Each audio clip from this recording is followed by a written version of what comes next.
Lo que cuesta producirlo, con la materia prima, el personal, el tiempo de producción, el lugar, Ajá, si es propio o alquilado, todo eso. exactamente, ¿verdad? Entonces vean que ahí dice que si nosotros tenemos una fábrica que se dedica a hacer galletas, normalmente nosotros vamos a necesitar para producir galletas lo que es harina, azúcar, chispas de chocolate, si las van a hacer de chocolate, van a necesitar vainilla, mantequilla y un montón de cosas más. Entonces, además de eso, ustedes necesitan comprar las batidoras, comprar hornos y contratar personas o trabajadores para que operen el equipo, porque si no contratan a alguien o tienen que estar ustedes o van a tener el equipo ahí guardado. Entonces, todo eso se contempla dentro de lo que son los costos de producción. Básicamente, ¿cuál es el objetivo de las empresas? Maximizar los beneficios. Maximizar beneficios, ¿verdad? Ese es el fin último de todas las empresas. Entonces, básicamente, cuando ustedes tienen una empresa, el objetivo es ganar dinero. Reduciendo costos. Y normalmente, ¿verdad? Al menor costo posible. Entonces, también cuando hablamos de costos, aquí vamos a tratar de hablar o vamos a mezclarlo con lo que son los beneficios de una empresa. ¿Cómo creen ustedes que podríamos calcular el ingreso de las empresas?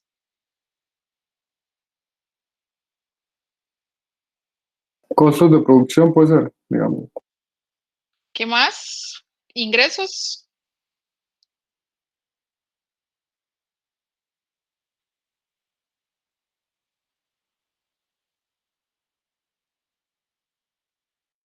¿Qué les suena? ¿Cómo creen ustedes que se calculan los ingresos? No eran como el ingreso menos el costo, como dividido por algo. Ajá, Profe, yo diría que serían los ingresos totales menos los costos.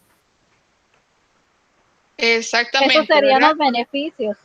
Que prácticamente es similar a los beneficios. Ahorita vamos a ver qué diferencia hay entre beneficios e ingresos. Un momento que le estoy viendo a ver si Alan puede activar el micrófono.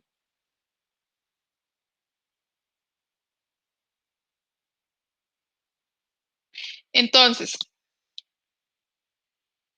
¿qué es lo que se dice? Bueno, los beneficios de una empresa va a ser la cantidad que la empresa recibe por sus ventas o por la venta de sus productos. Pueden ser bienes o pueden ser servicios.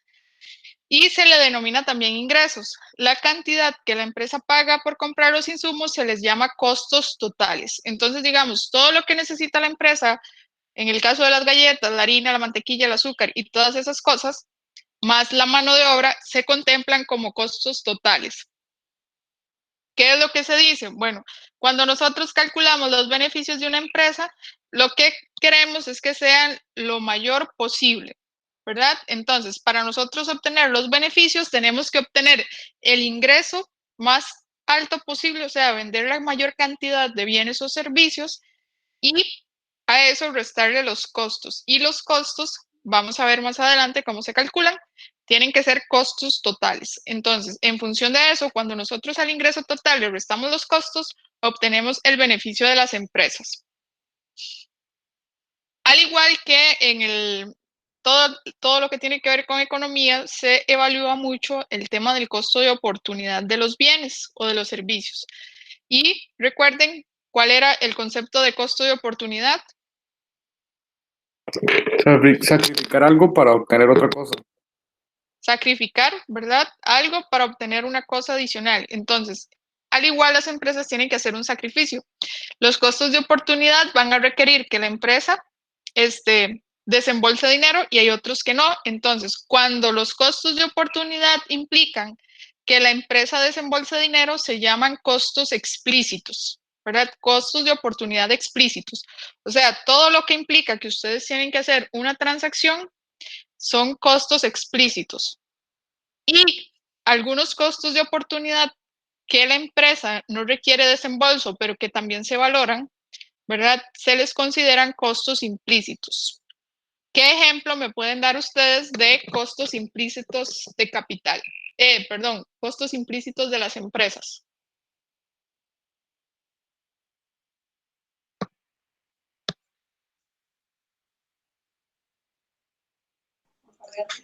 Pago los servicios, pago el alquiler o cosillas así, profe.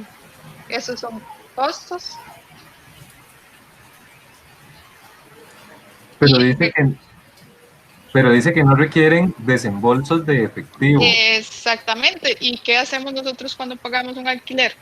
Hay que pagar, hay que sacar efectivo. Bueno, Hay que no sacar necesariamente efectivo. efectivo, porque puede ser por Bueno, transacción, pero es dinero. requiere una, exacto, más que efectivo, redirijámoslo, perdón, a el pago, ¿verdad?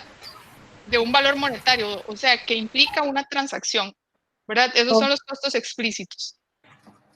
Horas extras de los trabajadores, no, que no se paguen. Profe, Las horas extras también se pagan, ajá. un costo implícito puede ser el tiempo que uno gasta en la capacitación de algún empleado o algo así. Si usted no paga la capacitación, sí, podría ser un costo implícito, perdón. Pero las capacitaciones no las dan de gratis. Exactamente, entonces si la empresa paga para que a esa persona la capaciten, ¿verdad? Profe, Es un un costo aguinaldo. explícito. Pero, por ejemplo, yo contrato a David, pero entonces David me dice, bueno, es que yo, no sé, los martes o los jueves de la 1 a las 5 no puedo trabajar porque tengo clases. Entonces yo le digo, ok, yo lo contrato y le doy permiso en ese tiempo, ¿verdad? Entonces, para mí se convierte en un costo implícito. ¿Por qué? Porque él se está yendo a capacitar para, ¿verdad? Para después mejorar mi empresa, pero yo estoy asumiendo el costo de eso sin tener que pagar nada porque la capacitación no la estoy pagando yo. No sé si me entienden.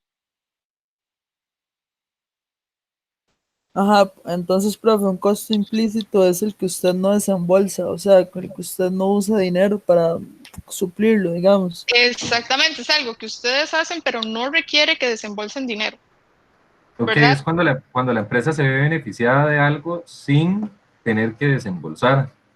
Ajá, Pero digamos, ¿qué otro ejemplo puede ser? los costos normalmente, digamos, el fin de un costo es que nos genere un producto, ¿verdad? Entonces, mi costo de oportunidad de que usted vaya y se capacite es que después venga y podamos crear productos de mejor calidad o que usted se capacite en, no sé, en mejorar las finanzas y entonces mejore las finanzas de la empresa, ¿verdad? El costo explícito que más se contempla es lo que habla ahí del costo de capital, ¿verdad? ¿Por qué?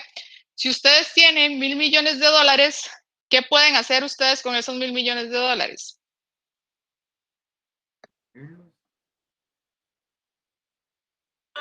Invertirla en algo. Pueden invertirla, ¿verdad? Pueden, no sé, ir a comprar bonos del Tesoro, pueden ir a comprar bonos de Alemania, pueden comprar bonos de Costa Rica. ¿Qué más pueden hacer? Entonces Bolsa de ahí valores, sacando opciones. el costo implícito sería el capital que se deja de ganar por no dedicarse a otra cosa. Exactamente. Prácticamente es la tasa de interés, ajá, o los intereses que usted deja de percibir por no dedicar su plata a otra cosa. Okay. Eso, ¿no entendió? No, ese último ejemplo que dijo la compañera Digamos, si Melanie, usted creo, tiene no lo 100,000 entendí. colones, ¿verdad? Usted tiene 100,000 colones, entonces usted tiene dos opciones. Genera su propia empresa, entonces usted dice, bueno, me voy a poner una empresa dedicada a la serigrafía, ¿verdad? O puedo invertir esa plata en el Banco Nacional. En el Banco Nacional le van a pagar a usted una tasa de interés, ¿verdad? ¿Sí o no? Sí. Y en la serigrafía, para que usted monta una serigrafía o una empresa, ¿cuál es el fin? Ganar dinero. Crear un Ganar negocio, dinero, ¿verdad? ganar dinero. Entonces, si usted decide montar su serigrafía, su costo de oportunidad es dejar de percibir los intereses que le pagaría el banco por tener la plata en el banco.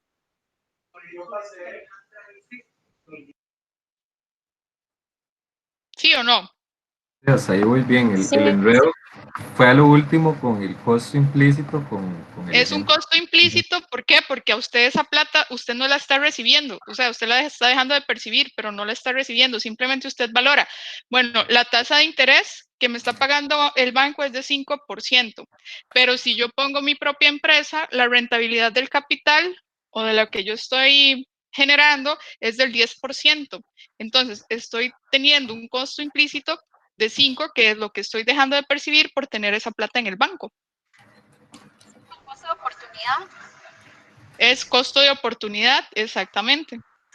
Lo que pasa es que es un costo implícito, ¿verdad? ¿Por qué? Porque usted, no es que usted le pague el banco por no invertir en el banco.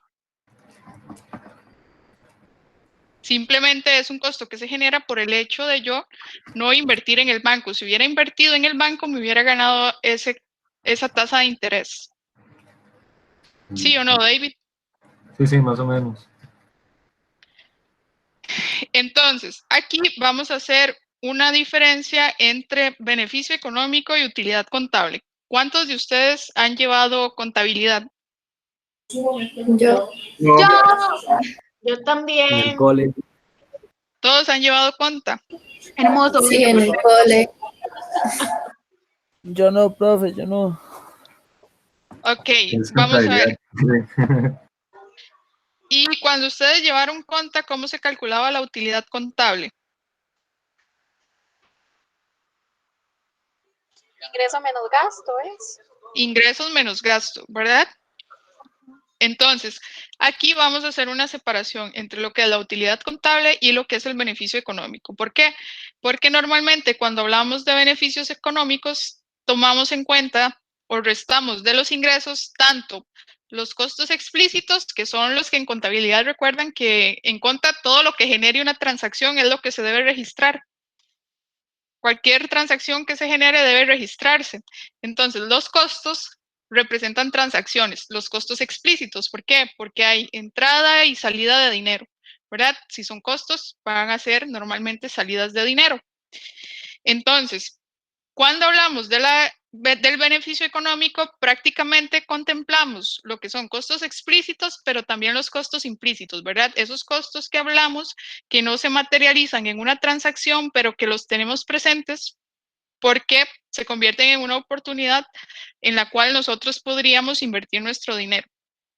Entonces, normalmente, cuando hacemos el total de costos, contemplamos costos implícitos y costos explícitos. Entonces, si ustedes ven aquí en este cuadrito celestito verde, económico que la utilidad contable.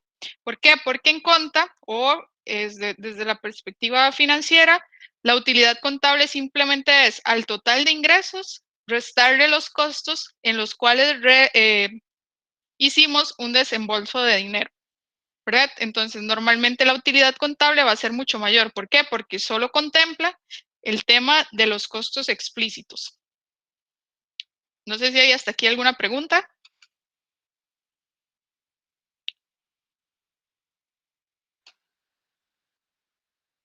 Bueno, aquí vamos a entrar al tema de lo que es la producción y los costos. Vamos a partir del supuesto de que tenemos una empresa de tamaño fijo y que variar la cantidad de productos solo se logra si se cambia el número de trabajadores que emplea. Y vean que esto no está muy alejado de la realidad. Cuando las empresas no tienen capacidad para la venta o se reduce la venta de productos, ¿qué es lo primero que hacen?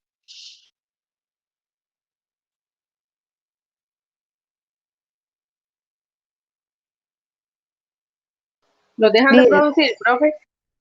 Dejan de producir, y si usted deja de producir, ¿qué hace?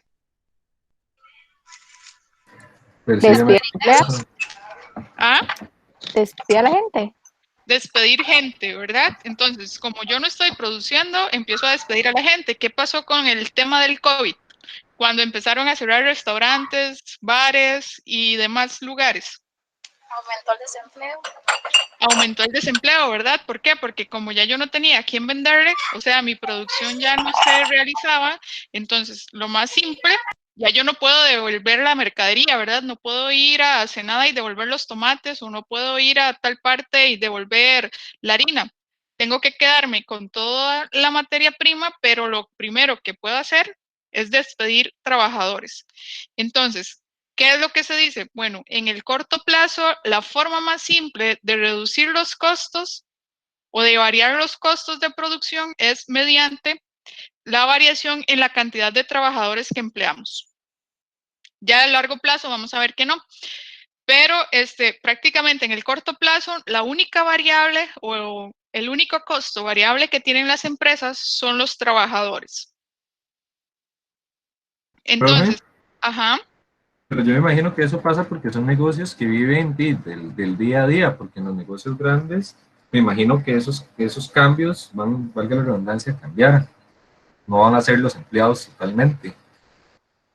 Obviamente, digamos, requiere un proceso de que si yo sé que dentro de 2 semanas no voy a vender tanto, ya esta semana empiezo a comprar menos de la materia prima, ¿verdad? Pero normalmente, ¿qué fue lo primero que hicieron las empresas? Indistintamente de si son grandes o son pequeñas. Despedir.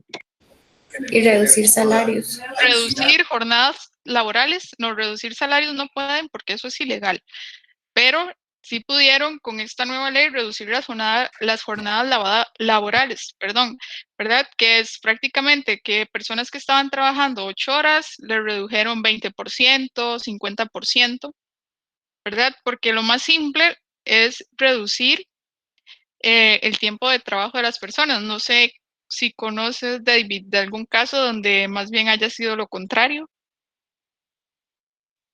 No, sí, más bien que eso fue lo que pasó en todo lado.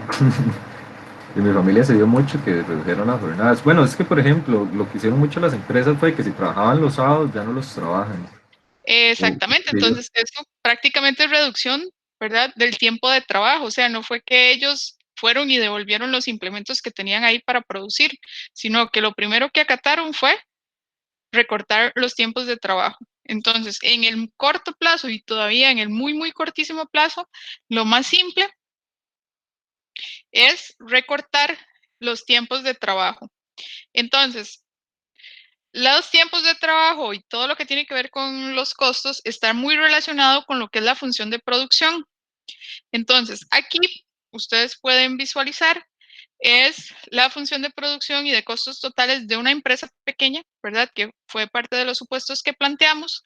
Y dice que cuando no hay trabajadores, ¿cuánto es la producción de galletas que tiene la empresa? Pero, 0, ¿verdad? Dice, usted no tiene a nadie trabajando, las galletas no se hacen solas, sino que es 0. Dice que vamos a dejar esta última, vamos a taparla.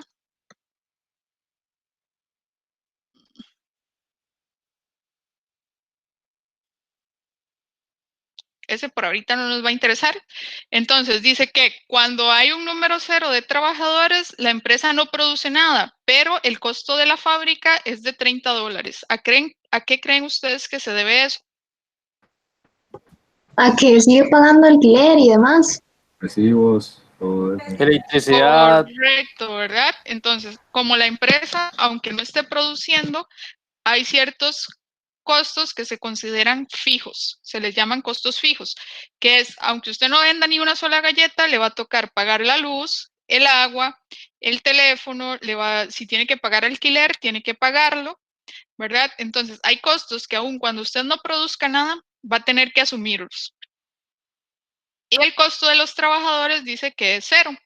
Entonces, si nosotros sumamos el costo de la fábrica más el costo de los trabajadores, vean que nos da 30, ¿verdad? Que entonces costo de la fábrica más costo de trabajadores va a ser el costo total. Cuando tenemos un trabajador, dice que ese trabajador produce 50 galletas. El costo de la fábrica se mantiene, ¿verdad? Indistintamente de cuántas galletas produzcamos. Y ya aquí le empezamos a pagar a un trabajador, entonces dice que le pagamos $10. ¿Cuánto va a ser el costo total?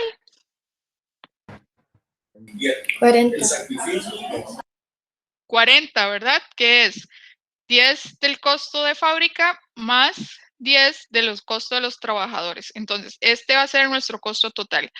Cuando tenemos 2 trabajadores, dice que se producen 90 galletas, e igual se mantiene siempre el costo de la fábrica y el costo de los trabajadores aumenta 20.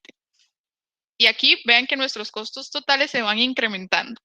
Cuando llegamos a 6 trabajadores, ¿cuántas galletas se producen? 155. 155. ¿Cuál es el costo de la fábrica? Lo mismo, 30. 30, ¿verdad? ¿Cuánto cuestan los trabajadores? 60. Cada uno 10, 60. 10 cada uno, ¿verdad? Entonces serían 60. ¿Y cuánto va a ser el costo total? 90. 90, ¿verdad? Entonces, esa es la lógica, ¿verdad? O la relación que hay entre la función de producción que ustedes ven aquí, el número de trabajadores y los costos de las empresas. Ahora sí, vamos a hablar de lo que se llama la producción marginal del trabajo, la productividad marginal del trabajo. La productividad marginal del trabajo está relacionada con el hecho de cuánto me aporta cada trabajador adicional que yo contrato, ¿verdad? Entonces, ¿cuál es la productividad marginal del primer trabajador? 50. ¿Verdad? ¿Por qué? Porque antes no producía nada, pero cuando yo contrato a una persona, ¿cuántas galletas produce? 10. 10. 50. 50 galletas, ¿verdad? Cuando yo tengo 2 trabajadores, o sea, cuando yo contrato a un trabajador adicional, ¿cuántas galletas se producen de más? 40. 40. Cuando yo contrato 3 trabajadores, ¿cuántas galletas se producen de más? 30,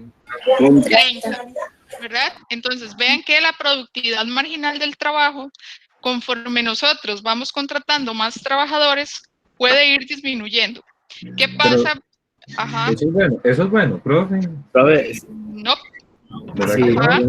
Si siguen aumentando, digamos, como que hay 7 trabajadores y que el otro haga 3, y entre más aumente puede llegar a disminuir más bien. Exacto. Ahí va disminuyendo, ¿verdad? La producción marginal de cada uno de esos trabajadores va a ir disminuyendo y puede llegar un momento en el que más bien estemos produciendo menos galletas de las que producíamos solo con un trabajador. Eso lo que nos da a entender es que hay un exceso más bien de trabajadores para la producción. Podría ser exactamente un exceso. ¿Por qué? Porque puede ser que, imaginémonos todos en el aula que normalmente usamos, y yo tengo 10 personas. Esas 10 personas me generan 90 galletas o 120 galletas. Pero si yo los meto a todos ustedes, ¿qué va a pasar? Vamos a generar 140, o sea, nos achantamos y producimos menos. Puede ser que estén hablando, ¿verdad? Puede ser que el espacio se haga pequeño. Puede ser que todos hagan las galletas, pero los hornos no caben todas las bandejas de galletas y entonces ya hay galletas que se pierden, que entonces eso va reduciendo la producción, ¿verdad? Entonces, la productividad marginal del trabajo normalmente se dice que es decreciente, ¿verdad? Entonces, conforme más trabajadores hay, prácticamente cada trabajador nos va a aportar menos. ¿Alguien iba a decir algo? ¿Tenía algún comentario? Pero una pregunta, y digamos, a largo plazo el costo de fábrica no subiría, digamos, y tal vez si ya son más trabajadores, se gastaría más agua, más electricidad y se ocuparía tal vez un local más grande. Aquí, exactamente. Ahorita estamos hablando solo del corto plazo, ¿verdad? Okay. Pero en el largo plazo ya hay una cuestión diferente porque ya ahí tenemos que evaluar otras situaciones. Precisamente todo eso que usted está hablando y algunas situaciones más. Entonces, digamos, este es el comportamiento típico para la función de producción y los costos en el corto plazo, ¿verdad? Donde lo único que podemos variar son la cantidad de trabajadores. Si ustedes ven que la venta de galletas aumentó, digamos, ustedes son dueños de una fábrica de galletas y de hoy para mañana aumentó la venta, ¿se van a ir a construir un edificio nuevo? No. No necesariamente, ¿verdad? Puede ser algo coyuntural de que todo estaba cerrado y como ustedes tenían las galletas ahí, la gente pasó y le compró. Y si ustedes van y se embarcan pensando que por esa compra necesitan construir un edificio y piden un préstamo y hacen todo, ¿qué va a pasar luego? Cuando abran todos los locales y todo el mundo vuelva a la normalidad. Un exceso de producción. Puede ser que terminen con un exceso de producción o puede ser que usted no pueda pagar el préstamo porque la cantidad de galletas que ahora está vendiendo no le alcanzan para pagar todos los préstamos que usted buscó, ¿verdad? Para aumentar el tamaño de su planta o de su fábrica. Entonces, cuando hablamos de largo plazo, prácticamente los costos de fábrica también se vuelven variables, pero hay que tener mucho cuidado, digamos, sobre todo a nivel de empresa, y evaluar realmente si es que estamos creciendo o si es algo coyuntural, porque si es algo coyuntural, ¿verdad? Es como que ahorita todos pensando que la gente va a seguir consumiendo la misma cantidad de mascarillas y todos nos dediquemos a hacer mascarillas. ¿Qué va a pasar cuando pase lo del coronavirus? Pero eso pasó mucho, la gente agarró el toque de las mascarillas y todo el mundo se puso a hacer mascarillas y ahora se ve y todo el mundo en redes sociales vende mascarillas, en la calle todo el mundo vende mascarillas. ¿Y qué va a pasar cuando termine el tema del coronavirus y ya todo el mundo se olvide de que tiene que usar mascarillas? Probablemente muchas de las personas que hicieron ese montón de mascarillas no las vayan a vender. Exactamente. Por eso, normalmente cuando ustedes tienen una empresa, tienen que evaluar bien si es una cuestión coyuntural o si es una cuestión, ¿verdad?, que realmente se va a mantener en el tiempo. Porque si ustedes hacen una gran inversión, imagínense lo que es comprar, no sé, ustedes 500 metros de tela para hacer mascarillas y que el Ministerio de Salud de un momento a otro diga, bueno, no es necesario usar mascarillas, no es nada. ¿Qué hacen ustedes con la tela? ¿Qué hacen con todo el material? Si compraron máquinas para coser las mascarillas, si compraron un montón de cosas que eventualmente ya luego no las van a usar porque la cantidad vendida de mascarillas se redujo. Y ustedes con la deuda en Goyo y en importadora Monge, ¿verdad?, van a poder cubrir los costos. No, y nuestro beneficio sería de poco en realidad. Podría ser poco o nada, ¿verdad? Entonces, por eso es que las empresas en el corto plazo únicamente juegan con los trabajadores, porque la forma más simple, ¿verdad?, es despedir gente. ¿Por qué? Porque si mañana se incrementan las ventas, ¿qué hago?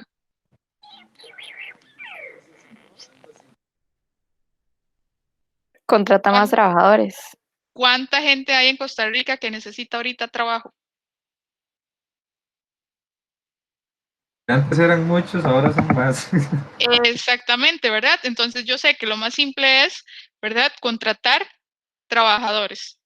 Por eso, en el corto plazo, ¿verdad?, solo nos vamos a mover o vamos a tener como único costo variable los trabajadores. Aquí esto es una relación que se plantea entre lo que es la función de producción. Vea que la función de producción se grafica con el número de trabajadores que se contratan y la cantidad producidas del bien o del servicio. Entonces, y esta es nuestra curva de costos totales. ¿Ustedes alguna vez en matemática hicieron lo que se llamaba una función espejo? La inversa. Sí, profe. Que era como la inversa, ¿sí? Que uno las doblaba, ¿verdad? Y quedaban exactamente iguales. Entonces, normalmente, ¿qué es lo que se dice? Que esta curva de costos total, ¿verdad?, es como casi que un espejo de esta función de producción, o la función de producción es un espejo de la curva de costos totales, ¿verdad? Si ustedes le dan vuelta a esta curva de costos totales, ¿qué forma toma?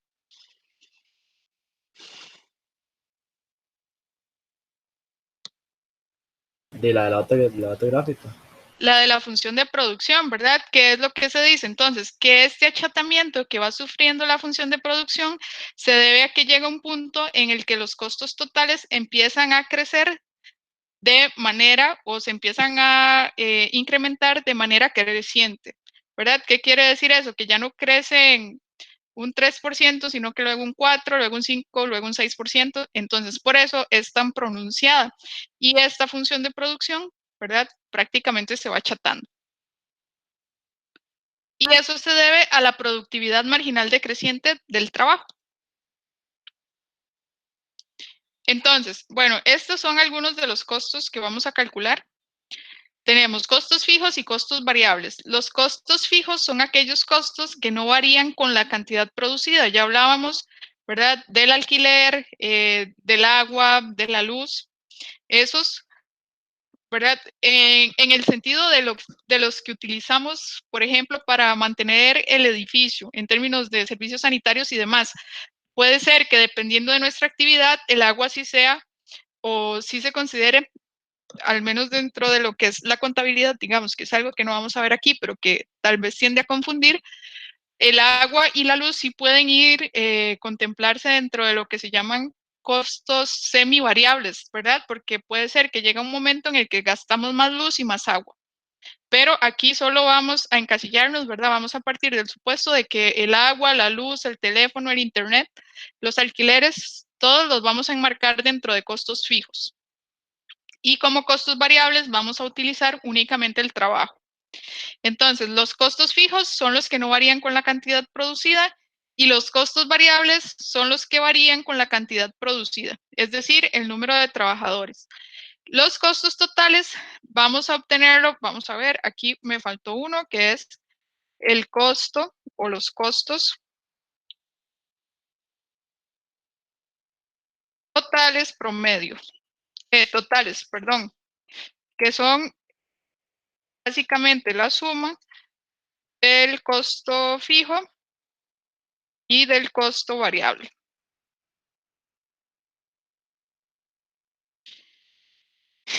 Y luego tenemos, después de los costos totales, lo que son los costos totales promedio, que van a ser la división de los costos totales entre la cantidad producida. Vamos a tener los costos fijos promedio, que son el costo fijo total dividido entre la cantidad producida. El costo variable promedio, que va a ser el costo variable total dividido entre la cantidad producida.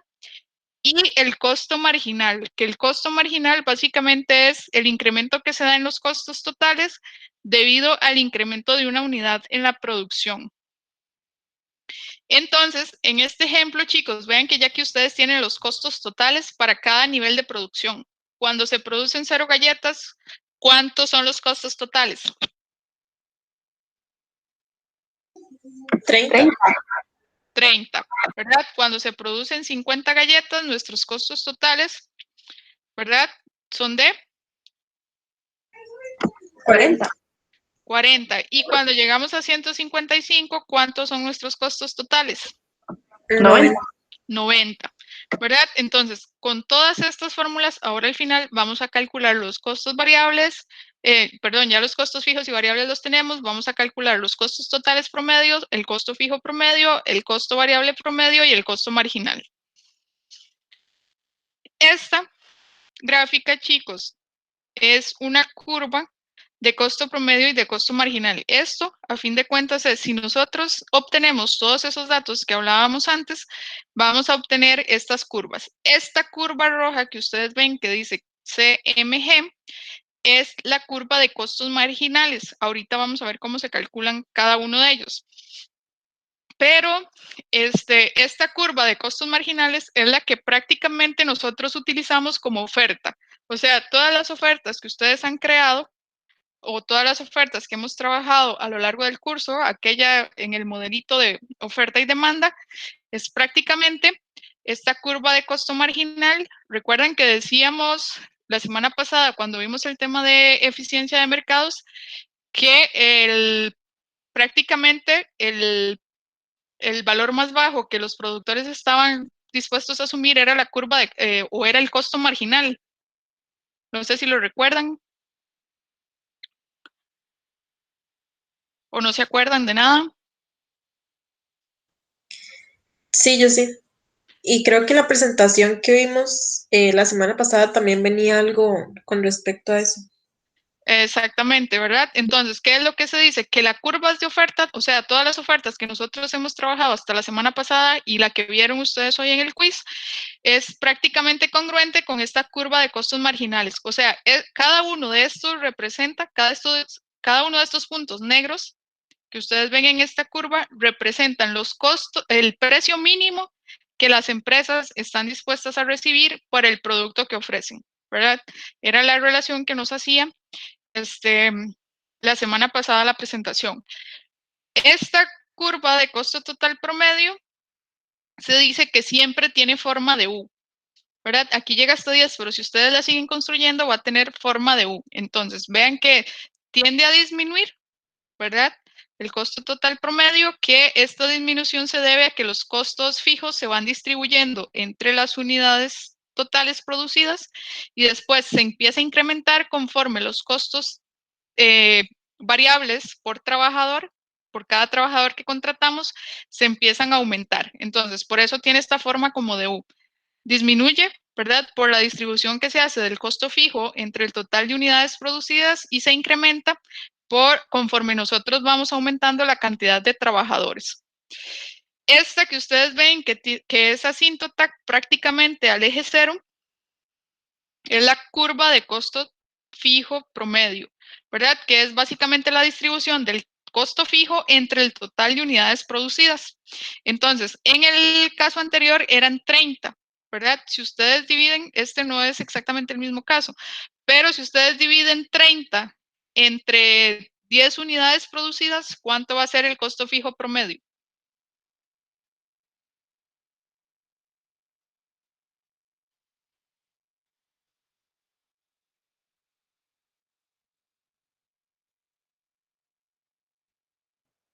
¿3, profe? 3, ¿verdad? Entonces, el costo fijo promedio va a ser 3, pero si esos mismos 30 lo dividimos entre 4 unidades, ¿cuál va a ser nuestro costo fijo promedio? 7,5. 7,5, ¿verdad? Entonces, digamos, este punto equivaldría a 7,5 y este equivaldría a 3. Entonces, si ustedes siguen aumentando la producción, vean que el costo fijo promedio tiende a ser asintótico al eje de las X. Tenemos el costo variable promedio, ¿verdad? Que este sí es creciente, precisamente, ¿por qué? Porque vimos que conforme vamos aumentando la producción, necesitamos más trabajadores y el costo variable está representado por la cantidad de trabajadores. Entonces, agarramos el costo variable y lo dividimos entre el total de la producción y nos va a dar con tendencia ascendente. No sé si les queda parcialmente claro cómo están distribuidos los costos, o al menos ahorita cómo se ven, ¿verdad? Y ya más adelante los vamos a calcular. ¿Hay alguna duda respecto a esto?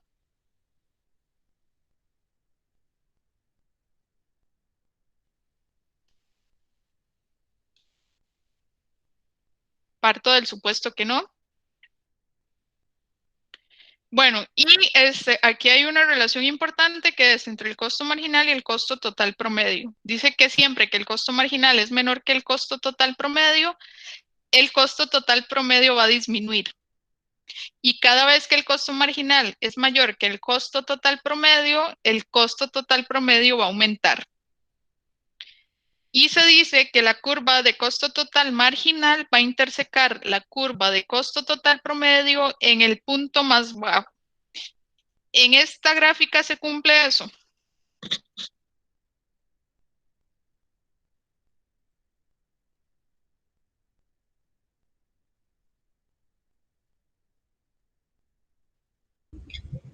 Profe, eso me sonó muy trabalenguas y no lo entendí, la verdad. A ver, este es el costo marginal, ¿verdad? El rojo. Y este que tiene forma de U es el costo total promedio. Entonces, ¿qué es lo que dice? Si el costo marginal es menor que el costo total promedio, o sea, si el costo marginal está por debajo, el costo total promedio siempre va a estar disminuyendo. O sea, siempre que el costo marginal esté por debajo del costo total promedio, el costo total promedio va a ir disminuyendo. ¿Se cumple?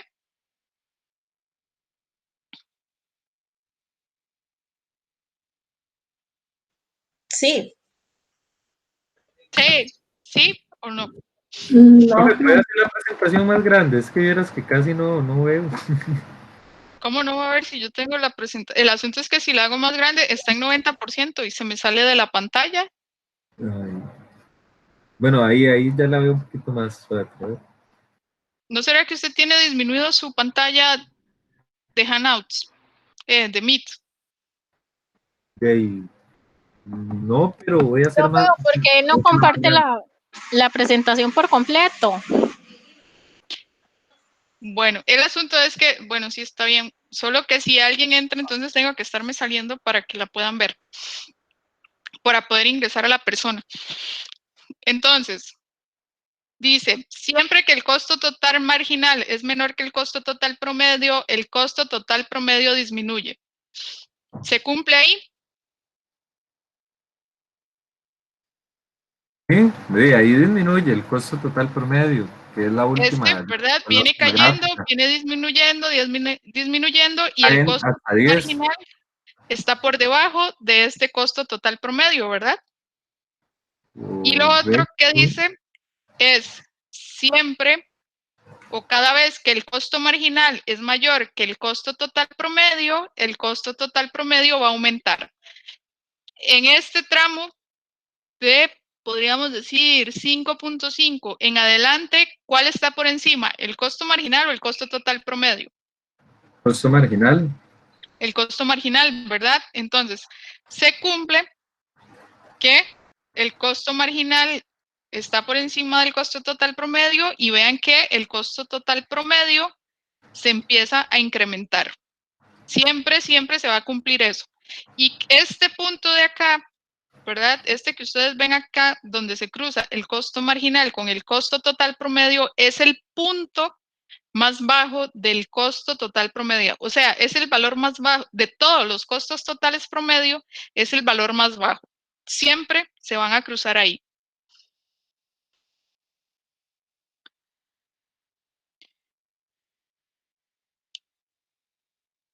Bueno, esta se dice que es una curva típica o más bien una curva de costos de una empresa típica. Dice que el costo marginal va a aumentar a lo largo con la cantidad de producción, ¿verdad? Ahora cuando calculemos el costo marginal lo van a ver. La curva de costo total promedio tiene forma de U, ¿verdad? La curva de costo total promedio tiene forma de U y la curva de costo marginal siempre lo va a intersecar en el nivel más bajo o en el nivel mínimo del costo total promedio. Eso siempre, siempre se va a cumplir. Bueno, esto son costos a corto y a largo plazo. Entonces, esto es prácticamente la línea roja que ustedes ven o la curva roja es una curva de costos totales de largo plazo. En la curva de costos totales de largo plazo ya el costo fijo no existe, ¿verdad? Ya todos los costos se vuelven variables. ¿Por qué? Porque en el largo plazo, normalmente en economía, supera los 5 años. Entonces, de aquí a 5 años ya ustedes pueden definir si necesitan tener una empresa más grande, si necesitan tener más maquinaria, si necesitan mejorar la cantidad de electricidad. Entonces, todas esas cosas que en el corto plazo son fijas se convierten en cuestiones variables. Y se dice, ¿verdad?, que normalmente hay escalas de producción de las empresas.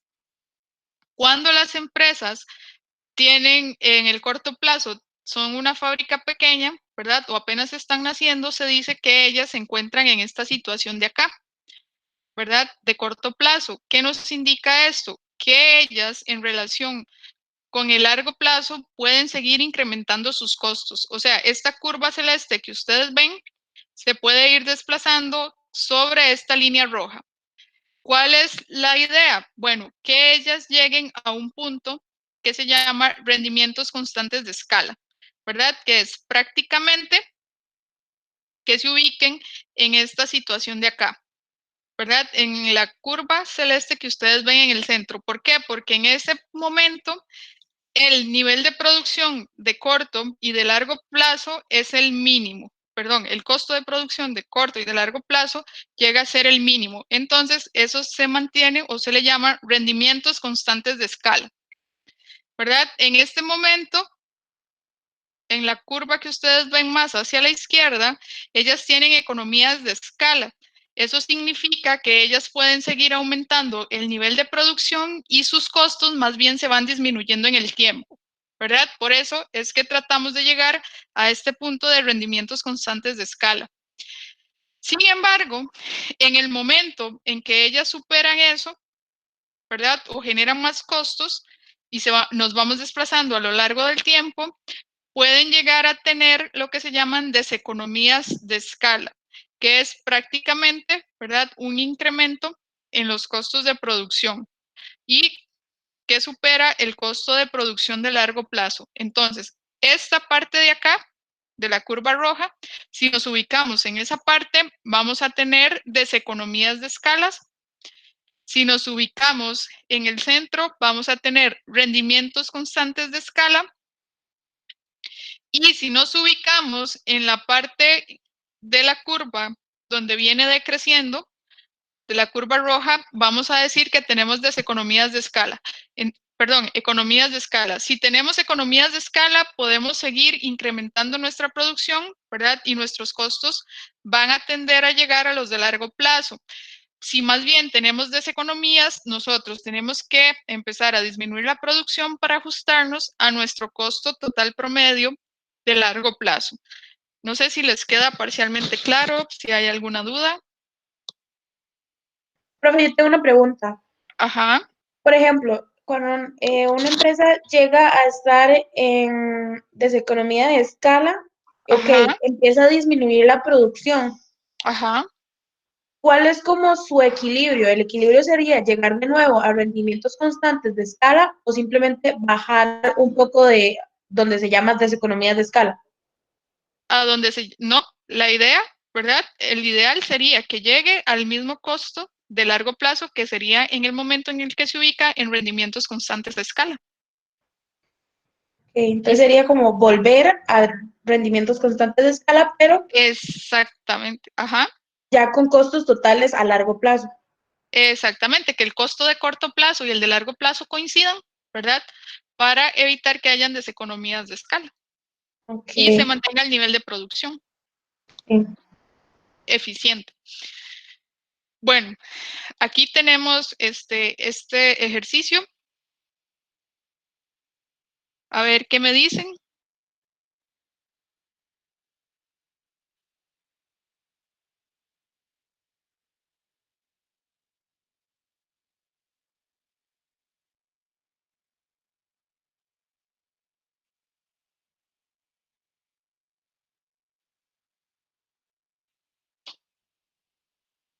Vamos a ver.